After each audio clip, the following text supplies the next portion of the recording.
Seventh Horcrux by Emerald Ashes. Chapter 16, Harry Potter vs. Love Part 3. I tripped on my way outside of the Pensive, landing in a crumpled heap on the floor. I was viciously pleased when Dumbledore did the same, even if it was on me. "Quite all right, my boy?" Dumbledore asked, standing and holding out a withered hand. I grabbed the edge of his desk to haul myself up. Fine. I was simply examining the floor for defects and found it woefully inadequate. Dumbledore's eyes twinkled as I slumped into a chair, checking my robes for dirt. I found myself dizzy in ways unexplained by magical travel. We'd gone back to a particular class during my first time at Hogwarts, but that wasn't how I remembered that conversation at all. Which led to the question, was my memory faulty? Had someone obliviated me, or oblivated Slughorn? I'm pretty sure I would recall if I had done that. Would I? Also, what was that white fog? Potions fumes? I said, "Sir, I know the dungeons have always had ventilation problems, but was it really that bad back then?" Dumbledore said, "That wasn't normal smoke, I'm afraid. It's proof of memory tampering." "Who did it?" I asked. "Voldemort? A Death Eater? You, Professor?"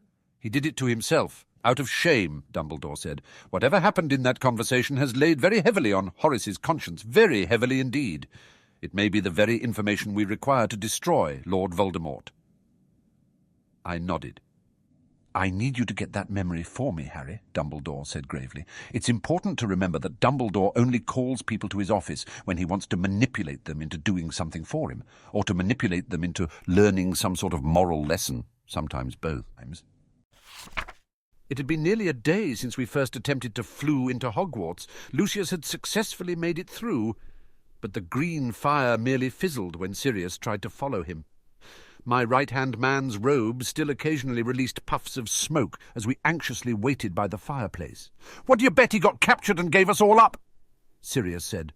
"Shut up, Black!" Rodolphus Lestrange growled at him. "Oh, come on, this is Lucy we're talking about. I bet he told them everything the moment that they pointed a wand at him." It seemed that once again Sirius Black had said what we were all thinking. I sighed heavily. "Well, Rookwood and Hagrid are watching the front door, so we're prepared if Dumbledore tries to break in.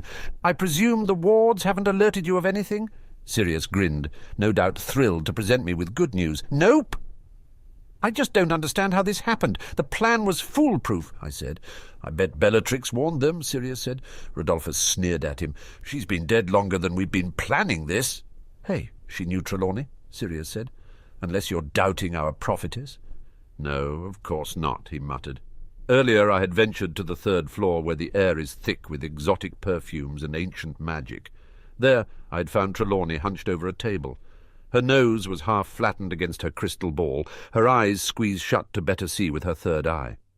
While she had no clear visions of Lucius's whereabouts or his likely betrayal, she insisted that we remain at Grimmauld Place. It was, she told me, our only hope. I was torn from my musings as the fireplace roared to life. A robed figure stepped calmly from the green flames. "Good evening, my lord, my fellow Death Eaters, mutt," Severus said, nodding to each of us in turn, but reserving a sneer for Sirius. "What in Merlin's name happened?" I snapped. "Apparently an uninvited guest fluing into the Slytherin common room sends the entire castle into lockdown," Severus said. "We were stuck there for hours." I frowned. "Has Lucius been captured then?" "No, my lord. When Dumbledore arrived to interrogate him, Lucius claimed that he was doing a surprise inspection for the Board of Governors. There was some suspicion when it turned out that the board had not been aware of this, but he reminded us all that he did say it was a surprise," Severus drawled. "That's Lucius. He's always been good at slithering out of trouble," Sirius said. "Indeed. Now, why is Lucius not reporting his failure to me personally?" I stroked my wand, causing the entire group to shudder, save Sirius. There is a reason he's my right-hand man after all. Severus said, "He was invited to dinner, and Dumbledore expects him to perform a slightly less surprising inspection of the school before he leaves." "How unfortunate," I muttered. "In happier news," Severus said, "Potter nearly got himself killed doing some sort of dark ritual." It had been 57 years since I'd visited the hospital wing, but it hadn't changed much. The sickly smell of potions filled the air, mingling with the citrus scent left by years of heavy cleaning charms. The bed was slightly too hard to subtly discourage students from lingering, and even through the bandages I could still see its painfully white walls. I heard Hermione lean towards me from her perch in the visitor's chair. "What have you learned today?" "There's a reason wizards wear glasses. Eyes are complicated," I said. She snorted. "True. What else?"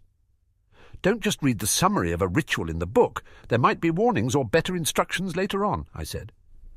"What else?" I frowned. "I can't think of anything else. I'm pretty sure those are the only things I learned from this experience. How about, don't perform an untested ritual in the middle of a school-wide lockdown?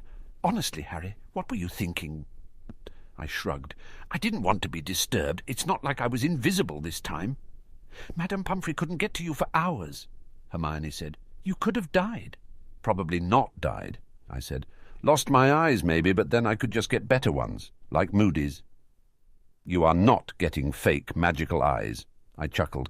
"Well, obviously not now. The ritual didn't go that badly." Hermione was silent for a time, probably reading. She does that a lot. "Harry, what was wrong with your old eyes?" "Well, I did need glasses, and I wanted night vision." "Why do you need night vision? You don't even do anything at night." "Of course not. Without night vision that would be stupid," I said. I heard a soft smacking sound, likely Hermione's palm striking her forehead. I added, "Also, I thought the whole slitted pupil thing would look cool." "You thought?" Hermione took a long, deep breath. "It doesn't, Harry. It's creepy." "Really? I thought you liked cats," I said. A soft thump told me that she had leaned backwards into her chair away from my bed. "This is ridiculous. It's not like your normal eyes aren't weird enough. I've told you, red is a perfectly normal colour for wizards. Do you really expect me to believe that? No one else has red irises, Harry. You don't know everyone. There's a fourth-year Slytherin girl. Ask Ginevra. She knows," she said. "Even Luna thinks they're odd. She doesn't think that about anything." "It's a very rare trait, like Parseltongue," I said. "It only appears in particularly pure lines." "Your mother was a muggle-born," Hermione said. I could sense her eyes rolling. "You take that back," I cried, lurching forward to point my wand in her general direction. Hermione said, "Oh, come on, you've been complaining about your muggle aunt for years. Squibs happen.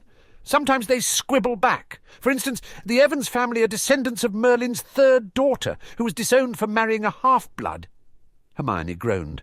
"If I'm not a descendant of Merlin," I continued, proudly tapping my chest with my wand, "then how did I kill Voldemort as a baby?"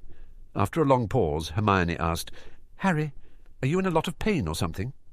"There is some stinging while the optic nerve tries to reconnect," I said. "Good," she said. "Usually your lies are better than this. No one is gullible enough to believe this tripe." I smirked. "You don't talk to Slytherins much, do you? I hardly think the House of the Cunning would—" I shook my head. "You're looking at this like a muggle-born. The Slytherins think that blood matters and know that I'm amazing at magic. So I've given them two choices. They can either believe my ridiculous story, or they can accept that a half-blood is just innately better at them in terms of everything, fundamentally changing their world-view. Which choice do you think they pick every time?" "That actually makes a scary amount of sense. But seriously, what is wrong with your eyes?" She was never letting this go. I exclaimed, "Fine! Dumbledore thinks that it's because my mother loved me a lot. I'm pretty sure that's his way of saying that she dabbled in blood magic." The stack of cards and candies left by my hospital bed didn't surprise me. I was the most powerful student at Hogwarts, a genius and the boy who lived. Further, I would likely achieve professorship soon enough to teach the younger years. Attempts to curry favour were to be expected, but one of the gifts lay unsigned. A box of chocolates wrapped in a bow. Lounging on my bed in the Gryffindor dormitory, I plucked a chocolate from the box and examined it. It was homemade, certainly. And it's easy enough to pour some potion in the mixing bowl. A quick sniff revealed a cloying scent, though that could be the result of too much sugar, and another round of detection spells revealed the same result as before. It had been tampered with. I should have thrown it out days ago, but curiosity stayed my hand. Was it a love potion, a prank item from the Weasley twins, or another assassination attempt? The poison-detecting spells only told me that something was there, but that gave no insight into who was attacking me. Until I knew that, I couldn't retaliate. I was tempted to take a bite of the chocolate just to find out. Thankfully, I have people for that. "Ron, taste these for poison." The redhead jumped a bit in surprise, whipping his head towards me with a startled, "What?" "Just kidding." I assured him. He frowned. Mate, you're doing that thing where you say you're kidding, but then you get this smug look on your face that makes me pretty sure you aren't. I glared at him. Excuse me for trying to be nice. All I wanted to do was offer you chocolate, but then you doubted me. Ron's eyes glazed over at the mention of chocolate. His mind is incapable of keeping track of two things at once, and food will always be his priority.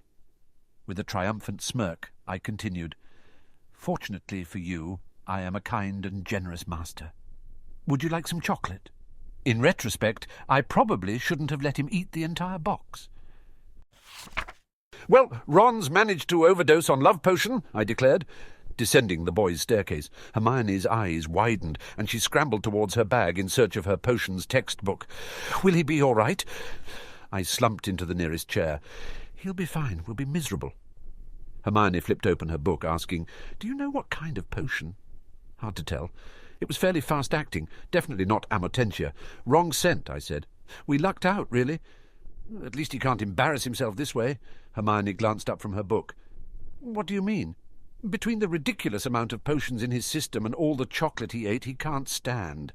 Of course, I tied him down to be sure. We should probably induce vomiting soon if he hasn't already. What? Hermione's voice squeaked.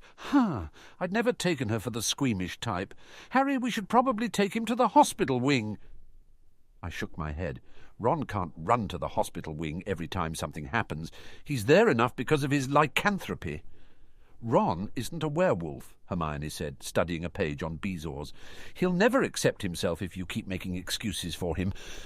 We can ask Slughorn. I shook my head. He'll demand payment, trust me.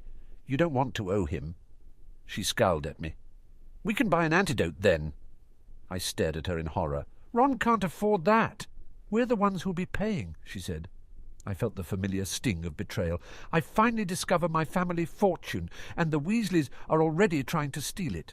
I always knew this would happen, but I didn't expect it so soon. Harry, we can't just let him sit up there in love with some love potion brewing witch. Yes, we can. Hermione gaped at me in a very Weasley fashion. I sighed. Hermione, look. We can't just bail Ron out every time he eats something he shouldn't. This is the only way he'll build up an immunity. I'm fairly certain there's no such thing as an immunity to love potions, Hermione said. Of course there is, I said. You just tie yourself up and throw up every time it happens. Eventually you become nauseous the second you feel the effects of a love potion. Hermione's lips pursed, and her eyes grew distant, as if solving a complex arithmancy equation. So, any time you feel love, then? I shrugged. I guess. Isn't it different when a potion causes it? I'm not sure, Hermione said, appearing deeply concerned at her lack of knowledge. Meanwhile, Ron's wailing had apparently overpowered my silencing charm. Romilda Vane, he cried. It could have been worse, I suppose. At least he wasn't in love with his sister. We'll have to watch him in shifts to make sure he doesn't accidentally kill himself. There's also a key period about 6 hours in when he's both obsessed enough to attempt escape and lucid enough to succeed. We should probably double up on that shift. Hermione was silent for a few moments, no doubt memorizing my instructions, before sighing and heading towards the boys' dormitory. Over her shoulder she said, Right, I'm taking him to the hospital wing. I stood upon my bed, smiling at the 3 students gathered below me. Welcome to this emergency meeting of the Junior Order of the Phoenix. Not many of you could make it, so let's keep this short. Bellatrix is definitely dead, right? Yup, Ginevra chirped. Our spies were really upset about it. No surprise there, Neville said. After all, Rodolphus and Bellatrix were so in love, so very in love. At least their child lives on as a symbol of what's been lost, Luna said happily. I blinked. Wait, they had a kid? Why was I not informed of this? It's a secret. The people in on it probably wanted to spare your feelings, she said. You have Bellatrix's eyes, you know. Luna, I am not the love child of Bellatrix and Rodolphus Lestrange, I said slowly. I'm pretty sure we would have noticed that before. Wouldn't we have? Definitely, Ginevra said. Neville said, Don't you have something to say about this situation and how odd it is? I suddenly remembered the purpose of today's meeting and returned to our script. Oh, yes, it's very strange that Voldemort hasn't caught our other spies yet, Ginevra said, especially since they're our old spies, husband and brother-in-law. Does he really think they hadn't noticed that she'd switched sides? Well, Dumbledore always said that Voldemort doesn't understand basic human relationships, I mused. Also, he's an idiot. At that moment, I slammed my head against the bedpost as hard as I could. Well, it wasn't me exactly, it was Voldemort. I could feel the faint echoes of his fury as he retreated from my head. "You have done well," I said, rubbing at my forehead. "I'm mildly grateful to you all for gathering on such short notice." "Any time," Neville said, grinning. I feared that his bloodthirstiness would soon rival Hermione's. Luna giggled. "I was just following the Raxperts." "I'll do anything for you," Ginevra said. Bellatrix was dead, but it seemed that her legacy lived on. "We probably shouldn't tell Hermione about this," I said. "She'll only get upset, and she's already busy planning vengeance for Ron." Dumbledore stood as I entered his office, his sleeves swooshing down to cover his blackened hand. Shrugging the invisibility cloak off of my shoulders, I held up a silvery vial. Dumbledore said, "I didn't expect you so soon, my boy. Surely Horace didn't part with his memories easily." Dumbledore was right. The manipulation required to convince Slughorn would take far too much time and effort to be worth the trouble. So I decided to use my memory of the conversation. "I am his favourite student," I said. "Although you probably shouldn't mention this to him, I had to obliviate him of the incident." Dumbledore sighed, clearly disappointed that I was operating independently of his orders. "Was that truly necessary?" "It was for his own protection," I said airily, wandering over to the pensieve and uncorking the vial. We leaned forward, tumbling deep into the basin before thudding onto the floor of the potions classroom. Slughorn was busy telling me that I would make a great minister of magic, still true. The man paused thoughtfully when I mentioned the word Horcrux. "That's very dark stuff, Tom, very dark." "That's why I asked you about it," my younger self said. "I meant to imply that he was a knowledgeable and influential pureblood." Depending on the definition he was using, however, he might have translated it to mean something along the lines of, "I think you enjoy torturing small animals in your spare time." Of course, that made no sense in context, so I presume he understood. If he didn't, he probably would have refuted the statement. "A Horcrux is the word used for an object in which a person has concealed part of their soul," Slughorn prattled on. My younger self frowned. "I don't quite understand how that works, though, sir." "Well, you split your soul, you see." "No, I understand the mechanics. I meant to say, what is a soul?" Dumbledore appeared deeply troubled, and Slughorn laughed weakly. "Surely you know what a soul is, Tom." Irritation coloured Tom Riddle's tone. "I understand the concept, sir, but this isn't some vague idea of your mind or emotions or anything like that. It's a physical object. You can cut it." "It's more of a tear," Slughorn said. He nodded. "Tear it, then. So does it go perfectly in half every time? Or does just a sliver come off? How big is the soul? Let's say you make, I don't know, 10 Horcruxes." "10!" Slughorn exclaimed. Tom continued. "At what point would you run out of soul? What if more of your soul is in the objects than in you? Can you walk around with nearly no soul? Does that have negative consequences? I'd actually learned the answer to that last one. The Horcrux-making process isn't harmful at all. In fact, it hurt less every time, so it probably makes you better." Slughorn chortled. "The only people who make Horcruxes are insane Dark Lords. No one's researched this, Tom." My younger self softly said, "What a pity." Dumbledore and I fell upwards through the ceiling and back into his office. He turned to me, asking, "Do you understand what you must do?" "I need to make Horcruxes of my own," I said firmly. Dumbledore frowned, reaching over to stroke Fawkes. No, I'm afraid not." I said. "Are you sure? Slughorn really sold me on it." "Quite sure, my boy. You see, Voldemort's Horcruxes are what's kept him alive all these years." Dumbledore scowled. "He may have as many as 10. "No, he doesn't," I said. After a moment I rephrased. No, I don't believe it." "As much as I wish to think the same, Voldemort has always been a twisted man," Dumbledore said. "If you'll excuse me, I have much to think on, and if you hurry, you might be on time for defence against the dark arts."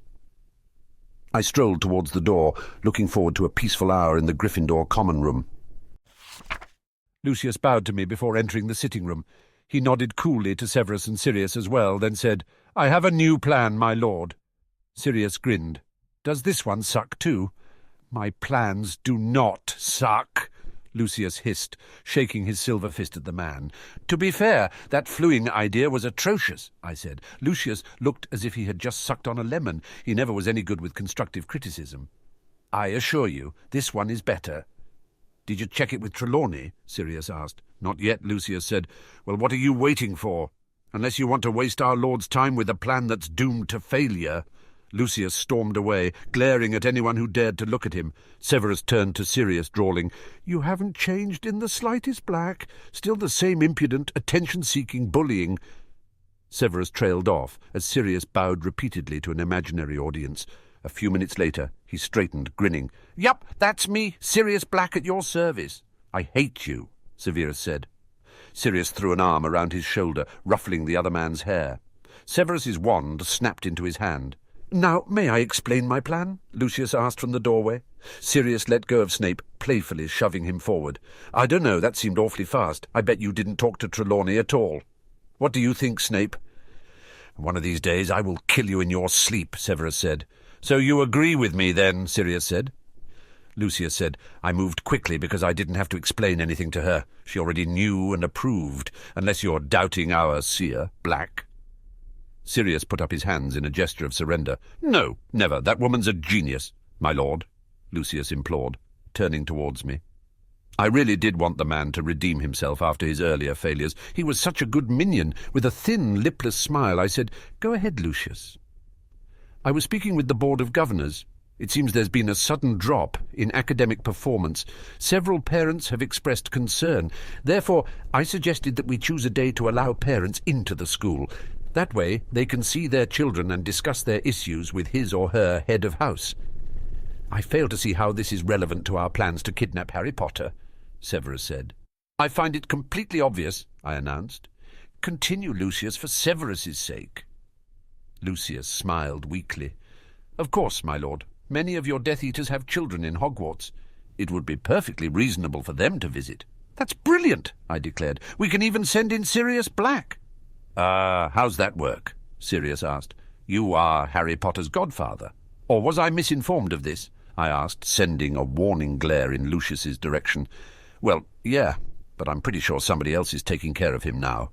"You would think that, but you would be wrong," Severus drawled. Sirius said, "Oh, come on, they must have given him to Remus." Severus said, "He's a werewolf." Alice Longbottom was his godmother, tortured into insanity by Bellatrix Lestrange. "Right, she always did like that sort of thing," Sirius muttered. "What about the rest of the Potters?" "They disappeared," Severus said. "It was very mysterious." "Probably my fault," I admitted. Sirius set his mouth in a firm line. "Dumbledore pawned the boy off on Muggles." Sirius wrinkled his nose. "Oh, he's one of those wizards." "Who were the Muggles?"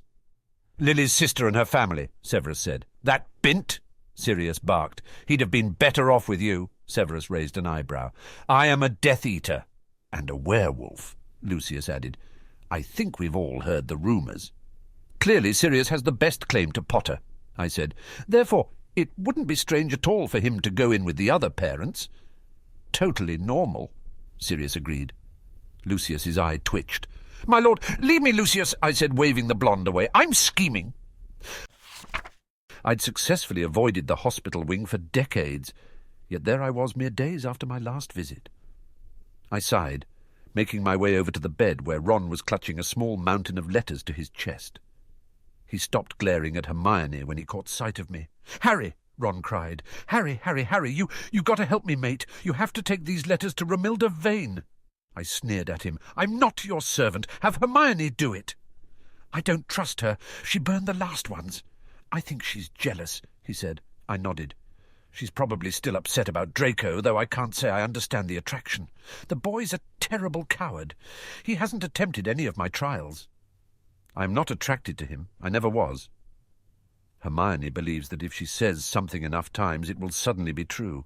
So, you'll help me?" Ron asked. Before I could respond, he gushed, "You are the best, my best mate. These are all for my Romilly, except this one, it's for Remus." Hermione frowned, snatching the letter over Ron's protest. "Professor Lupin?" "His life is so hard," Ron whined. "You should let him join your army. I think he'd like that." Hermione groaned. I don't have an army. I smirked. Do you spend all of your time in denial, or just most of it? Come on, she said, with a roll of her eyes. We have letters to deliver. As we left the hospital wing's doorway, Hermione set my pile of letters ablaze. I yelped, dropping them to the floor as she said, I hope he's better by the time his parents visit. His parents? I asked. For the parent-teacher conferences, of course, Hermione said primly. Right. I think I heard about that, I said. Not many Gryffindor parents are coming. It's mostly Slytherins. I'm not surprised, I said. I hear they still don't have any furniture. Apparently some idiot put Sirius Black's name up as a joke, she said, lips pursed in disapproval. Speaking of idiots, I didn't expect Ron to still be so out of it. I thought Pumphrey was going to give him the antidote. Hermione's voice was flat. She did? I winced.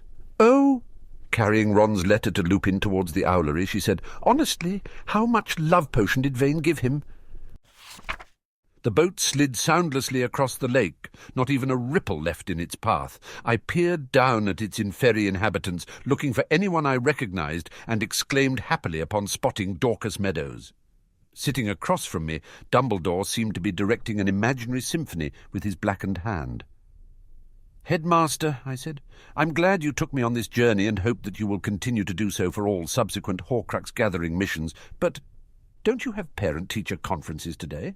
Dumbledore chuckled. No, parents would only come to me if they had a problem with one of the professors. I have the greatest confidence that such a thing won't be necessary. I raised an eyebrow. So you're avoiding all the complaints about Snape, then? Dear boy, I'm hunting Horcruxes. I dare say this is the more pressing concern, Dumbledore said. I sometimes wonder why I am the only person who notices his selfish manipulations. You could have done this tomorrow, I pointed out. Perhaps, but then you would have missed class. Or yesterday. And rob you of a well-earned weekend? He asked, shaking his head dramatically. We disembarked and approached a potion-filled basin at the island's centre. Dumbledore looked at me gravely. I'm afraid that this potion cannot be banished or physically removed. The only way to get to the locket inside is to drink it. I am not doing that, I shouted, scrambling towards the safety of the inferi-infested lake.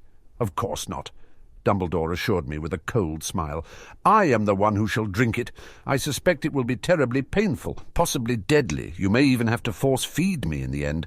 Whoa, I said, waving my wand around to get his attention. That seems pretty extreme. I was not going to be the sole witness to Albus Dumbledore's mysterious death. That would raise all sorts of suspicions, and then no one would let me work with children. It's a ritual, Dumbledore said. To take a part of Voldemort's being, I must give a part of mine. Voldemort's paranoid, though. He probably wouldn't want to poison someone to death every time he checked on his Horcrux, right? Dumbledore nodded slowly. I suppose.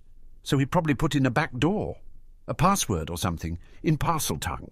I stepped forward, hissing, Slytherin, slither out. It may seem cheesy, but that's actually the most complicated pun you can make in Parseltongue. Dumbledore seemed surprised, almost certainly a ruse, as the emerald potion drained from the basin. Harry, how did you know the password? There are only 3 syllables in Parseltongue. It's mostly a matter of context and intonation. You're a Parselmouth, then? He said. Yes, I said slowly. Dumbledore leaned forward, peering into my eyes atop his half-moon glasses. Harry, were you the heir of Slytherin? No, I snapped. I don't know why everyone thinks that. It's all right if you were. No one was hurt, and you've been a paragon of the light ever since, he said. I'm not the heir, I grumbled, snatching the locket from the now empty basin. I looped it around my neck as we rowed silently back across the lake. Something bothered me, however. The balance was off, too light and slightly lopsided, possibly a result of its prolonged exposure to the poisonous potion, but still. I opened the locket, and a taunting note fell out. Elsewhere, Lord Voldemort felt a sudden and inexplicable flash of rage. You must look at the bright side, my boy. I glared at him. Dumbledore cheerfully continued, At least Voldemort does not possess the locket. That was half of the problem. Voldemort should have the locket, and by Voldemort I mean its rightful owner, me. And I didn't drink a mysterious yet certainly dangerous potion to retrieve a mere decoy. I threw the locket at him, and the wizard happily pocketed it. We came upon the gates of Hogwarts, which were badly dented and hung half open. The grounds were torn up, and several trees had been slashed with a sword. Families were still hanging around, trading tearful goodbyes or nursing minor wounds.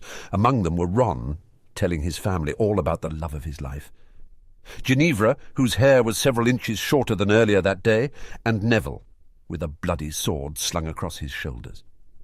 Luna was trying to balance on one foot, but when she spotted me, her enthusiastic wave sent her tumbling to the grass. "Hello, Harry?" "Honestly, I leave the grounds for one day and everything ends up destroyed. What in Merlin's name happened?" "What in Merlin's name happened?" I roared, glaring at my bedraggled group of Death Eaters. Sirius Black shoved Lucius forward, natural since it was his foolish plan that had led to this mess.